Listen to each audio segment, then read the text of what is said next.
Welcome back to the podcast. Today, we're diving into the topic of procrastination. And let's be honest, procrastination is something almost all of us deal with, whether it's procrastinating on doing outreach for a launch or putting off finally finishing a PhD dissertation or procrastinating on having that tough conversation with your sister or with your client, or not really writing the newsletter, even though you promised yourself you would, or procrastinating on sending out the job resumes or getting on the dating app. In short, when we are stuck in a cycle of procrastination, it's not fun. And we tend to feel bad about ourselves, and it usually doesn't lead to great outcomes. And of course, procrastination is something that many of our clients silently or not so silently struggle with. And actually, when we have a client that gets stuck in procrastination, it can really bring our work with them to a halt if we don't know how to navigate that procrastination with them. And here's the thing, and this is really important. Procrastination, it is rarely about laziness or even poor time management. Much, much more often, procrastination is about fear or identity or emotion. And in today's episode, I'm going to walk you through some of the deeper roots of procrastination, including a psychological theory called the self-worth theory. And we'll also look at the different types of procrastinators that you might be coaching and how you can help your clients as well as yourself move from stuck in procrastination to empowered and moving forward on more of your goals. Now, to start, I want to first normalize that no one out there is immune to procrastination. It is such a human thing. And to really normalize this, I want to tell you briefly about one of the biggest procrastination incidents of my life. One that I honestly still sometimes think about with regret and with a little bit of cringe, even to this day, even though this incident happened 20 years ago. So, this story of procrastination goes back to before I lived in Charlotte, before I had kids, before I was married. It goes all the way back to the second year of my business, and not even my solo business, but it goes back to my very, very first business. It was a business that I shared with my friend Dawn, and together we led different women's circles and women's empowerment groups. And in this work that I was doing with Dawn, this was back in Brooklyn, um, we were not very visible. We were doing these really great women's circles, but the kind of marketing we were doing was leaving flyers in coffee shops in Park Slope, Brooklyn. We didn't have an email community. We weren't sending out email reminders. It was before the days of social media. It was really grassroots marketing and word of mouth.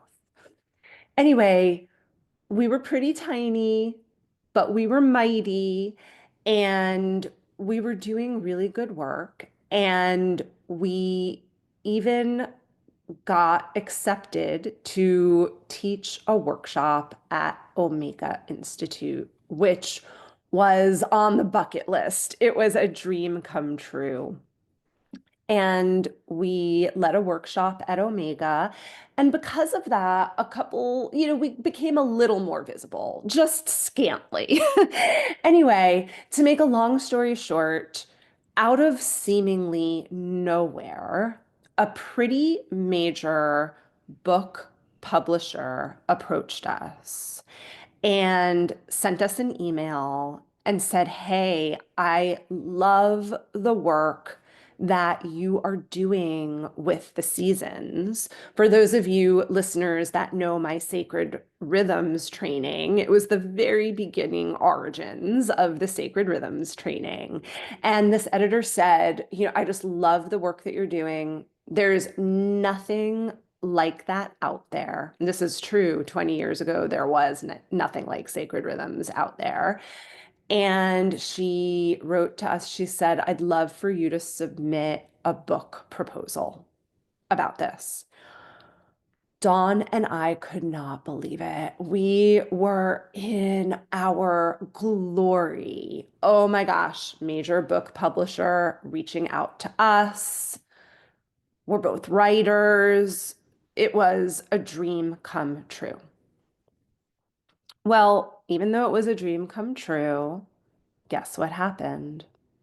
First week went by, we didn't work on the book proposal. Second week went by, we didn't work on the book proposal. Third, fourth, fifth weeks go by, we didn't work on a book proposal. And I am slightly embarrassed to share with you that the book proposal never got done. It barely ever even got started, even though we so wanted to do it and to write a book and publish a book. And I'll tell you, that could have been our big break. Even though my business and my work since then has been incredibly successful, and I'm so happy with it and so satisfied with it, it would be a lie to say I don't sometimes wonder what might have happened if we had published this book 20 years ago. So I hope that story is helpful and maybe makes you feel a little better about whatever procrastination you're doing. Again, it happens to the best of us. It is a very human thing.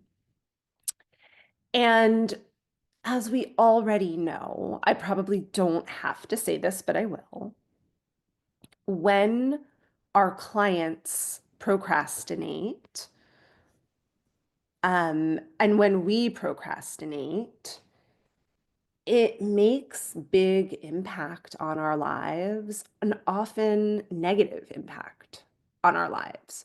So, for example, when we ourselves procrastinate, let's say in our businesses, then we don't move forward in our business. Often, when we procrastinate, we end up feeling bad about ourselves. When we procrastinate, we often end up feeling like we're not fulfilling our potential or we haven't fully stepped into our purpose. When you procrastinate, you are also prone to comparing yourself to others and then criticizing yourself because you aren't where others seem to be. And in very extreme cases, procrastination can lead to just giving up on your business and closing it down altogether. When we are working with clients who are procrastinating and we don't know how to help them navigate through that, our clients can end up less excited about our work together. And it's just the worst feeling when we know a client isn't excited anymore. When our clients experience procrastination and we don't know how to support them in it, they become less engaged. And you might even get ghosted, right? They just may not show up for sessions or they may not respond to your outreach. Sometimes when clients get stuck in procrastination and we don't know how to support them, they can get frustrated with you, and they'll let you know it. And that doesn't feel so great either. We end up losing confidence as practitioners. We feel like we're not fulfilling our marketing promises when our clients procrastinate. It can lead to so many things. Now, I'm not sharing all of this to bring you down. I don't want it to be a bummer. I'm sharing all of this because there are things that you can do about it. You can help yourself and your clients through procrastination. And that's what I want us to take a look at for the rest of the episode today. What do we do about it? What do we do about our client procrastination, about our own procrastination? Well, first, a quick heads up. If you want a comprehensive training on how to work with procrastination, both cognitively and somatically with clients, and also how to work with other forms of resistance that show up for clients, forms of resistance like extreme negativity or overwhelm or flakiness and more, then I want you to know that the Navigating Client Resistance training is coming up soon. This is one of my most popular programs, and there is a very reduced rate on it right now, almost 40% off. So I'll drop the information for the Navigating Client Resistance training in the show notes. But for today, I want us to understand some of the human nature and psychology behind procrastination in particular, as well as some different entryways into working with clients on procrastination. And there are so many different entry points. We could spend a whole week on procrastination at least, probably much, much longer than that. But today we're going to cover some of my favorites. So, in all of my trainings, I never only teach techniques.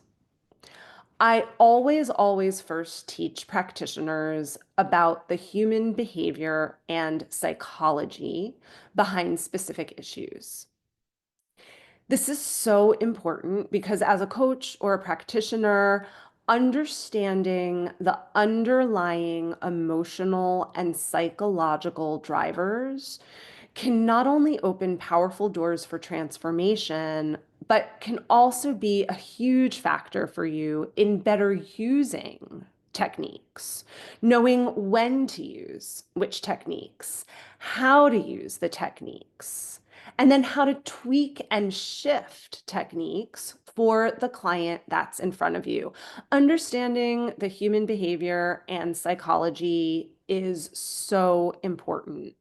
And so, because of that, I want to start with us looking at the human behavior and psychology behind procrastination. And I kind of mentioned this earlier, but I want to go much deeper into this now. Does procrastination mean that you or your client are lazy? No, no, no, no, no, no.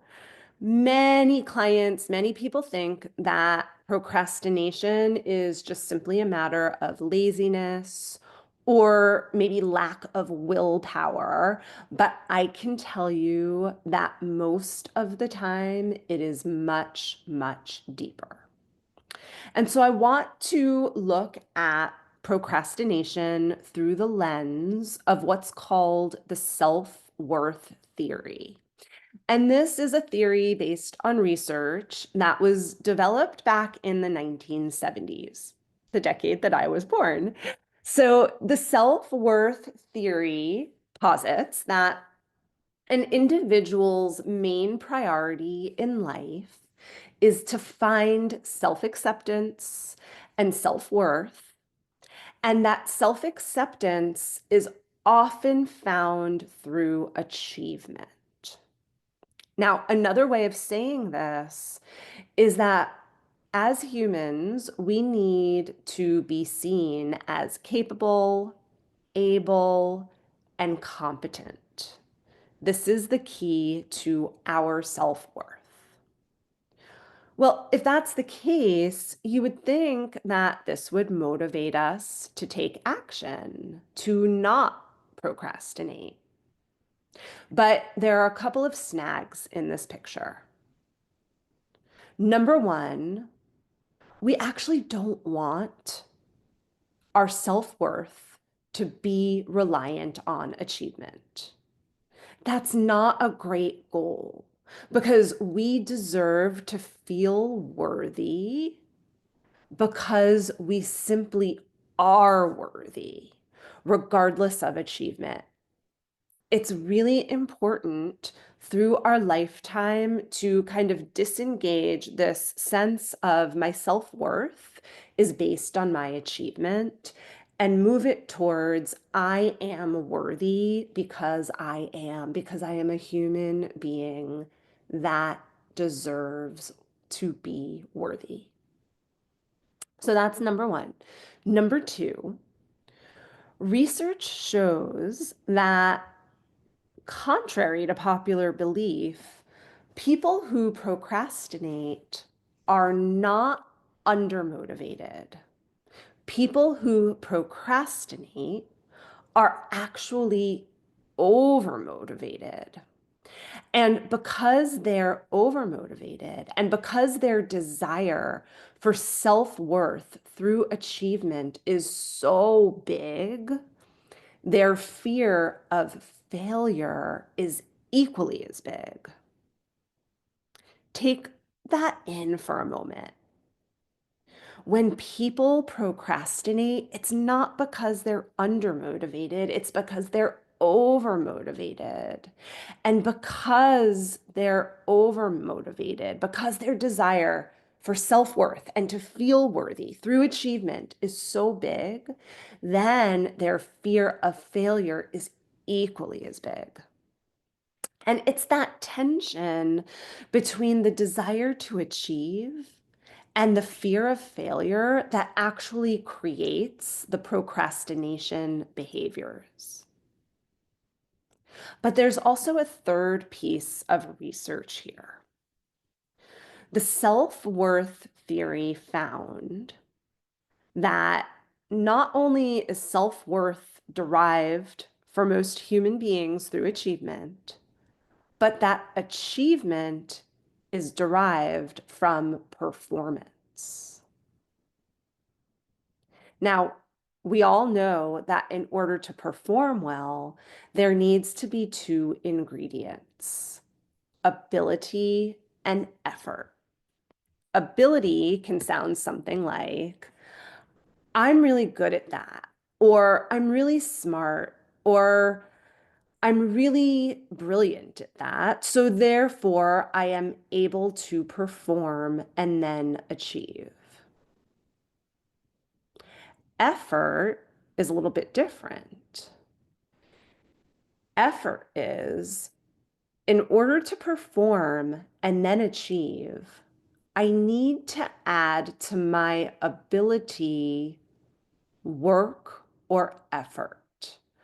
I need to work at something. I need to take the action steps. I need to put some effort in. And then through ability and effort, I'm going to perform and achieve. And I'll derive my worthiness from that. So, just to review, because this is so important, in order to achieve self-worth for most human beings, they need to achieve something, right? In order to feel self-worth, we need to achieve. But in order to achieve, we need two ingredients. We need ability, we need to have skill, we need to be good at something, and then effort. We need to put the effort in. So when we take all of this into consideration and we add to it that the fear of failure is really big for a lot of people who are over motivated, we can see how procrastination can become a really sneaky self-protection mechanism so that we avoid feeling like we're not worthy. For decades, I have called, even before learning about the self-worth theory, I have called all of this the high school student syndrome. Think about the high school student who has a really big test coming up and they just don't study for it. They put off studying and they put off studying and they put off studying. And then at the end of the day, they don't do well on the test. Well, when they don't do well on the test, what the high school student can say to themselves is, I didn't perform well because I didn't put the effort in. It's not that I'm not smart, right? It's not that I don't have the ability, but it's because I didn't put the effort in. And somehow saying that in a small way helps the student feel like, well, at least I'm still worthy because I have the ability. It's not that I didn't have the ability, it's just that I didn't put the work in. So, in other words, procrastination can be a perfect strategy, or not so perfect, really, but kind of a sneaky strategy to protect our self-worth. And then every now and again, when we happen to perform well or succeed on a goal without really putting the effort in, then it becomes even more so a case of, see, I was able to achieve that and I didn't even really put effort in. I am even more worthy. I'm even smarter. I have even greater ability. So when the fear of failure is really big, again, procrastination can become a self-protection tool. Now, let's take this a little bit further, even beyond the self-worth theory. And I want us to take a look at how procrastination isn't only linked to fear of failure or fear of not being worthy, but it can also be linked to other kinds of fears, like fear of success or fear of judgment of others.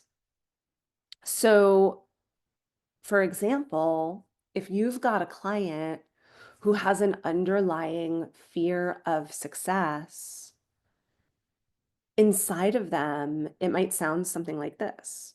What if I succeed and it changes my life or my identity or my relationships? What if success will actually ruin my relationships or how I live my life? Well, a possible subconscious solution to this fear is to procrastinate. Just don't do it, and then you don't reach the success. So I want to invite you, my dear listener, to take everything that we've been talking about so far in this episode and to apply it to yourself. Think about something that you're procrastinating on right now. Maybe it's putting out a newsletter. Maybe you're procrastinating, like I am right now, on making some videos. Maybe you're procrastinating on having a tough conversation with a client, or you're procrastinating on outreach to prospects. And whatever it is that you're procrastinating on right now, whatever it is, I've got two questions for you. First one, what fear might this procrastination be protecting me from? What is the fear that the procrastination is protecting me from? Right? So for you, it might be fear of failure, fear of success, fear of not being worthy. Maybe for you, it's a fear that others will judge you or reject you. Maybe you have a fear of not getting it right, of it not being perfect, etc. I want you to identify the fear. And then after that, and please feel free to pause this recording so that you can really answer this for yourself. After you identify the fear, here's the next question. What belief about self-worth or success might be underneath the procrastination? What is the belief about self-worth or success that might be underneath your procrastination? Now, here is a coaching tip, and why I'm asking you these questions. With procrastination, one of the first things that you might want to consider doing is to support your clients to name the fear or the root cause of the procrastination, rather than stewing in the shame or the self-judgment or the dread about their procrastination. Because that's usually what happens. Someone will get into a cycle of procrastination and they stay in the cycle instead of breaking out of it. And staying in the cycle means that they're piling on shame because they just feel so bad about themselves that they're not getting the thing done, that they're putting it off. They're judging themselves. They're dreading what's going to happen in the future. And they just kind of get stuck in that. So one way to start moving out of that cycle is to take some of the focus off of the judgment around the procrastination and instead identify what's underneath it, what's under the hood here. So name the fear or the root cause. And I'll share with you, this is an important note for coaches, transformational practitioners. Sometimes procrastination can also be a coping mechanism for managing difficult emotions like anxiety or self-doubt, or even boredom or discomfort, right? So many clients procrastinate in order to avoid feeling something, to avoid feeling boredom or discomfort or stretchiness or self-doubt. It's almost like the procrastination is a not so great strategy, but a strategy nonetheless for emotional regulation. It's almost like the procrastination can be a form of self-soothing, but not in aligned ways. So another little coaching tip, along with helping clients to name the fear or the root cause of the procrastination, is help clients notice what feelings are coming up for them right before before they procrastinate, right? Help build awareness on the feelings that your clients are trying to avoid. That's another way to start to poke holes in that cycle of procrastination. Now, I do also want to mention, because it's important for you to know for yourself and as a practitioner, that sometimes the root cause of procrastination can be related to overwhelm. So if a client or yourself has a lot on their plate, a lot of things to do, or if the task that they're procrastinating on is really complex or it's really, really big, that can lead to overwhelm, just overwhelming their system. And then procrastination becomes a natural outgrowth of overwhelm. It's like their bodies and their nervous systems go into a freeze response because of everything on their plate or because of the size of the task. It's not that your client doesn't want to take action, but it's because they can't in that moment because of the overwhelm. So, in cases of overwhelm, there's a lot that you want to do there to support a client to get regulated, to move out of the freeze response. We're not going to look at those pieces on the episode today, but I do just want to toss a little tip. Well, it's not such a little tip. It's an important one to think about. If procrastination is showing up because of overwhelm, see if you can help your client either clarify their priorities or chunk down their tasks. Break their task down into smaller baby steps. Sometimes that can do wonders for a client who's procrastinating, for any client, and then particularly for clients who are not neurotypical. Sometimes the breaking down, the chunking down of tasks can help so much and move them out of procrastination.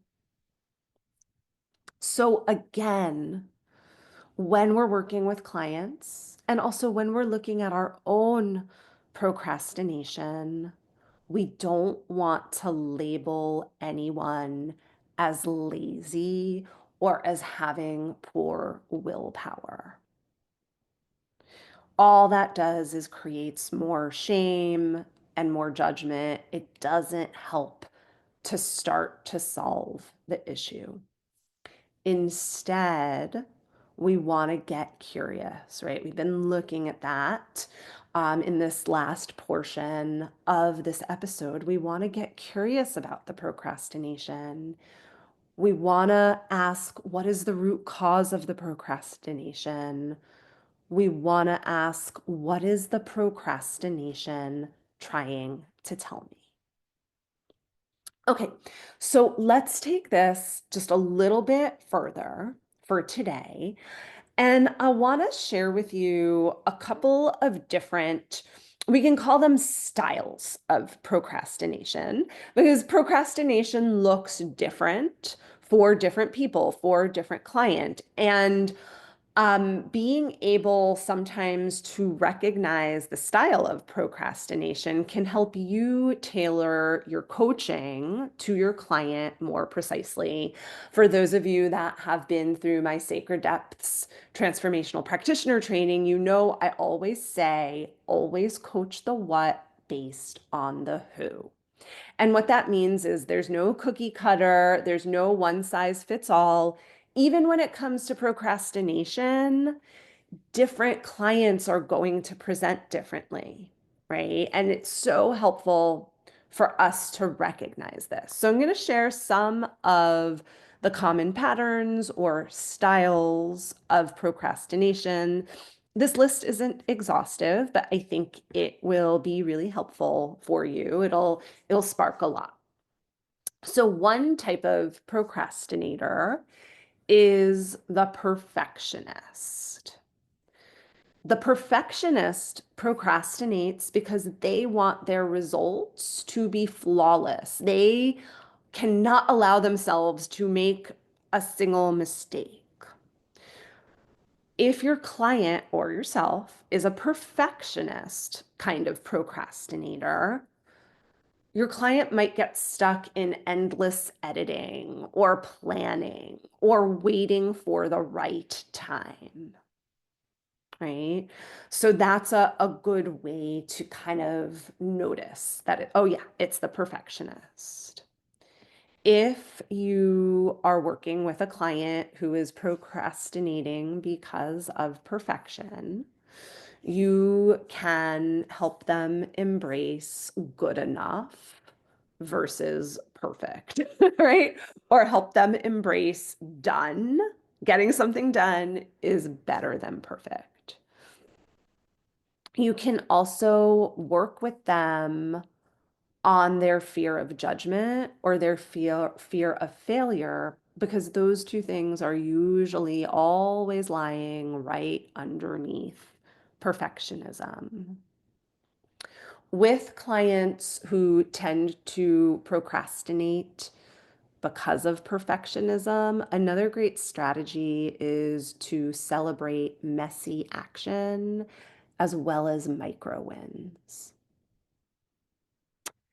Another kind of procrastination style is the dreamer or the visionary.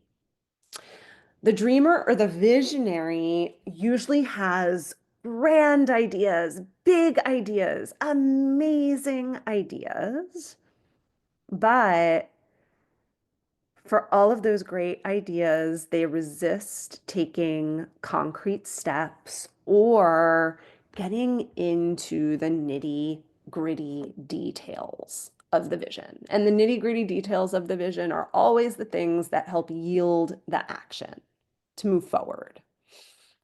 For folks who procrastinate from this place of being the dreamer or the visionary, they can often get lost in their imagination or in grand future planning without much follow through.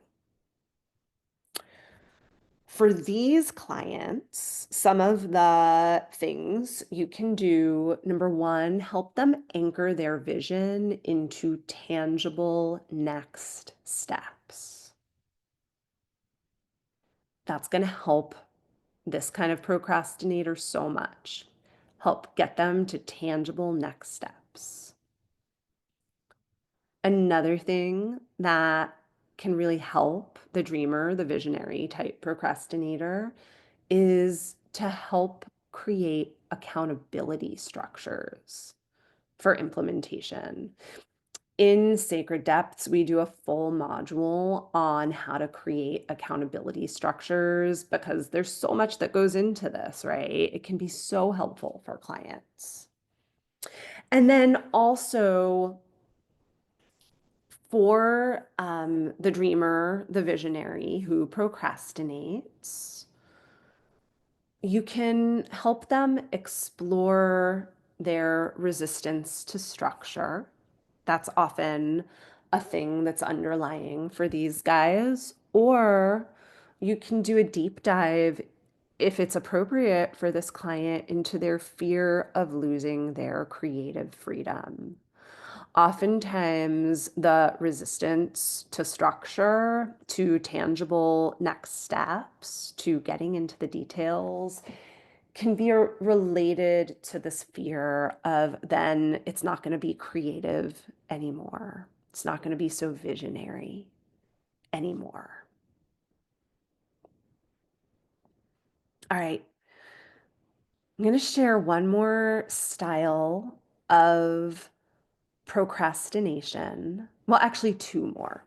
So the next is the avoider, right? This is the client who procrastinates as a way of avoiding discomfort or boredom or difficult emotions that are tied to the task. And sometimes our client may even experience the task at hand as threatening or anxiety inducing. And I'll give you an example from my own life. Um, I procrastinate, and I've done this more than once. I procrastinate on photo shoots.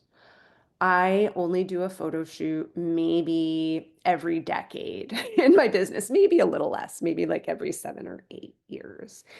And the reason is because getting professional pictures taken for me is very uncomfortable. I just don't want to do the makeup and the hair and pick out the clothing and then, like do the smiling in front of the camera. It all makes me so uncomfortable. And so I just avoid it completely. I procrastinate and avoid. Um, So, for these clients, we want to do the deeper work on helping them get more comfortable with the uncomfortable emotions. And then last style of procrastinator for today is the one who procrastinates because they are either the pleaser or the extreme opposite, they are the rebel. So some people procrastinate because they are pleasers, because they keep on saying yes to other people's priorities over their own. And then they just put off their own things. Other people procrastinate because of their inner rebel. These folks resist tasks that maybe feel imposed, even if it's self-imposed. So if we can see that a client is procrastinating either because of the inner pleaser or the inner rebel, we can help create awareness on that and then work with those archetypes. So I hope that looking at these different styles that you're seeing, that it's really helpful because again, all of this really comes back to looking at root causes. And sometimes if we can identify the style of procrastination, then we can help a client get to awareness on the root cause of the procrastination. And then once we're there, we can work with the root cause. Now, before we end for today, it's really important to share that everything that we've looked at so far today, all of the root causes, the styles, etc., those are all root causes, fears, reasons um, why procrastination happens when it doesn't necessarily need to happen. But that being said, it's important for you as a coach, as a practitioner, and as a human to understand that sometimes, every now and again, procrastination is necessary. That sometimes procrastination is needed for the process. That sometimes, every now and again, procrastination is productive. It's actually part of the process of moving forward. There is such a thing as productive procrastination or creative procrastination versus everything we've been talking about so far, which is more fear-based avoidance or fear-based procrastination. With productive procrastination or creative procrastination, the delay in the task or the project needs to happen because something needs to shift internally first. And so we don't want to, in our work with clients, we never want to bypass, right? We want to be using our listening skills really, really well and all of our questioning, our breakthrough questioning skills really, really well so that we can see, is this the kind of procrastination that is avoidance, that is fear-based, that we can, support a client through the resistance? Or is this the kind of procrastination that is necessary because it is productive waiting? The productive waiting happens when a client is in a gestational or creative incubation phase or in an integration phase. There's inner movement that's happening, even if we don't see the outer action yet. So, signs of this kind of productive waiting or creative waiting is that we can see that the ideas or the energy for a client are percolating or they're refining on an inner level. If we see that a client is connected to their process, even if it's slow, chances are that it's the productive waiting versus the fear-based procrastination. So, an example of this, let's say you have a client that knows they're not ready to launch a new offer because they're integrating a recent client experience or a recent training. And even though your client isn't taking outer actions to launch the new offer, they're journaling on it. They're having conversations about it. They're letting it evolve. This is probably productive waiting. I'll give you another example of productive procrastination or waiting. You've got a client who is sitting with a big decision. Let's say they're thinking of leaving their job, but they're not acting right away. Instead, they're letting their emotions around it settle. They're self-reflecting, right? So they're not acting impulsively, but they need the space to make the decision. Now, if they're spiraling in indecision, that might be procrastination. But if they are self-reflecting, if they're regulated around it, if they're taking their decisions step by step, that is productive waiting, productive procrastination. Versus the fear-based avoidance or procrastination. It's like we can sense that there's fear, there's growing anxiety over not acting or self-judgment over not acting. Um, Again, we see that the client isn't acting because they're avoiding something. Any of that are signs that it is more of that fear-based procrastination. Okay, so I could keep on going. We could keep on going on and on about procrastination. It's such a big and important topic. But for today, I hope that you got a lot. I wanted for our episode today to really, like I said, start to get into those root causes of procrastination to help you see that it's not laziness, it's not a lack of willpower, but it's related to something else. And if you can support yourself, your client to see what those root causes are, you are on your next steps to being able to work with it. Now, of course, we just got to the tip of the iceberg in some ways today.